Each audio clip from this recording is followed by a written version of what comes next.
Hi hello welcome back to my channel SK Kausar. నేనైతే మీ ముందుకు ముస్లిం స్టైల్ బగారా రైస్ ఎలా చేయాలో తీసుకొచ్చేసానండి. అండ్ నేనైతే ఫస్ట్గా ఒక ప్యాన్ పెట్టుకున్నాను. ప్యాన్ వేడెక్కిన తర్వాత నేను కొద్దిగా ఆయిల్ అయితే వేసుకున్నాను. ఆయిల్ వేసుకున్న తర్వాత నేనైతే ఇందులో లవంగా, దాల్చిన చెక్క, పట్ట, ఇలైచి అండ్ పువ్వు, ఆ 3 హోల్ గరం మసాలా స్పైసెస్ అయితే వేసుకున్నాను. అదంతా వేసుకున్న తర్వాత నేనైతే దీంట్లో ఆనియన్స్, టొమాటోస్, పచ్చిమిర్చి ఈ 3 కూడా దీంట్లో వేసుకొని బాగా గోల్డెన్ కలర్లో వచ్చే వరకు ఫ్రై చేసుకోవాలండి. వీడియోలో చూపించిన విధంగా ఇది ఫ్రై చేసుకోవాలన్నమాట. ఆయిల్ సరిపోకపోతే నేను మళ్ళీ దీంట్లో కొద్దిగా ఆయిల్ అయితే నేను వేసుకున్నాను అనమాట. ఇది ఆయిల్ వేసుకున్న తర్వాత ఇదిగోండి నేను ఇక్కడ కొద్దిగా ఆయిల్ కూడా యాడ్ చేశాను. ఆయిల్ అయితే మరి తక్కువగా అనిపించింది నాకు, అందుకని నేను కొద్దిగా ఆయిల్ అయితే వేసుకున్నాను. ఇది అంతా బాగా వేగాలన్నమాట. బ్రౌన్ కలర్లో వేగిపోవాలండి. ఆనియన్స్ అనేవి మొత్తం బాగా మెత్తగా అయిపోవాలి. ఇదంతా బాగా మిశ్ర కలిపిన తర్వాత నేనైతే ఇందులో కొద్దిగా కొత్తిమీర, పుదీనా 2 యాడ్ చేసుకున్నాను.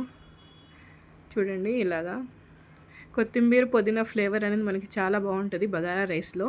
అందుకని ఇదంతా బాగా మనకి మగ్గిపోవాలన్నమాట. ఇదంతా మగ్గిపోయిన తర్వాత ఇందులో మనం కొద్దిగా అల్లం వెల్లుల్లి మసాలా సరిపోయేంతగా మనం యాడ్ చేసుకోవాలి. అల్లం వెల్లుల్లి మసాలా బాగా ఫ్రై అవ్వాలండి. ఆ నూనెలో బాగా ఫ్రై అయితేనే బగారా రైస్కి ఆ టేస్ట్ అనేది మనకి వస్తుంది. బగారా రైస్లో అల్లం వెల్లుల్లి మసాలా వస్తే అసలు బగారా రైస్ అనేది అస్సలు బాగోదు. అందుకనే ఇదంతా బాగా ఆయిల్లో బాగా ఫ్రై అవ్వాలన్నమాట అల్లం వెల్లుల్లి మసాలా అనేది. అండ్ తర్వాత నేనైతే ఇందులో కొద్దిగా సాల్ట్ అయితే యాడ్ చేసుకున్నానండి, సరిపోలేదని చెప్పేసి. లేకపోతే మీ దగ్గర రాళ్ళు ఉప్పు అయితే రాళ్ళు ఉప్పు కూడా వేసుకోండి. ఆ తర్వాత నేనైతే పెరుగు అయితే వేసుకున్నాను. పెరుగు అనేది వేసుకుంటే కింద మనకి మాడకుండా ఉంటుంది. అండ్ టేస్ట్ కూడా బగారా రైస్కి చాలా బాగా ఫ్లేవర్ అనేది వస్తుంది మనకి.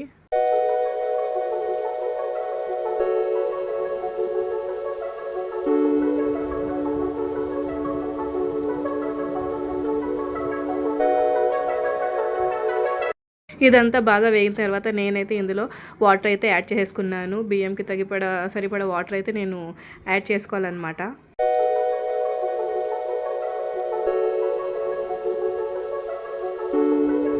అండ్ ఆ తర్వాత నేను కొత్తిమీర, పుదీనా కూడా దీంట్లో వేసుకొని ఎసరికి పెట్టేశానండి.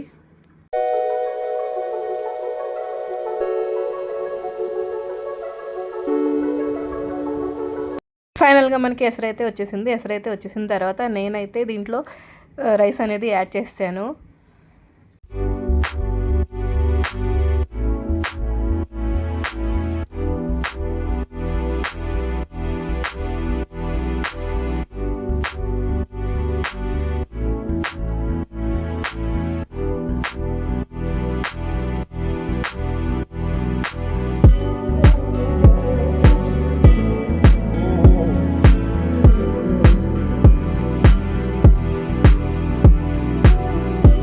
చూడండి మనకి రైస్ అయితే అయిపోవచ్చింది, దగ్గరకు పడింది.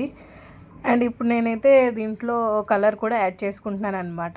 చూడండి ఇందులో నేను పాలు తీసుకున్నాను. పాలలో కొద్దిగా ఫుడ్ కలర్ అనేది యాడ్ చేసుకున్నాను. ఫుడ్ కలర్ అనేది కొద్దిగా యాడ్ చేసుకున్న తర్వాత నేనైతే రైస్ని కొద్దిగా హోల్స్ అయితే పెట్టుకున్నాను అనమాట. హోల్స్ అయితే ఇలా పెట్టుకున్నాను. నేనైతే ఆ ఫుడ్ కలర్ అనేది ఆ హోల్స్ లోపల అయితే నేను వేస్తానండి.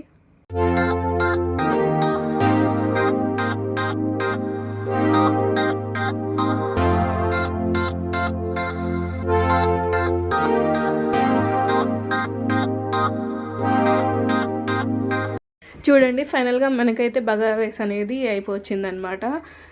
ఇంకా కాసేపు సిమ్లో పెట్టేసుకుని మొత్తం మనం ఇంకా ఇలా కలిపేసుకుంటే ఒకసారి మొత్తం కలర్ అంతా కలిసిపోద్ది.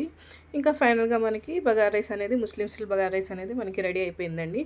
సో మీకు ఈ వీడియో కనుక నచ్చినట్లయితే లైక్ చేయండి, షేర్ చేయండి, కామెంట్ చేయండి, సబ్స్క్రైబ్ చేయండి. చాలామంది వీడియోస్ చూస్తున్నారు కానీ సబ్స్క్రైబ్ అయితే చేసుకోవట్లేదు.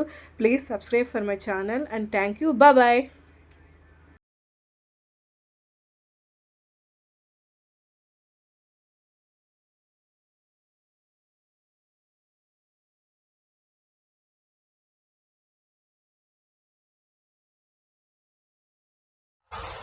అబ్బా అబ్బా అబ్బా ఆహా అత్తా అయిందా? బాగైందా? ప్రతిదానికి ఓవర్ ఎక్స్ప్రెషన్. ఇప్పుడు అనండి. నోరు పడిపోయిందా?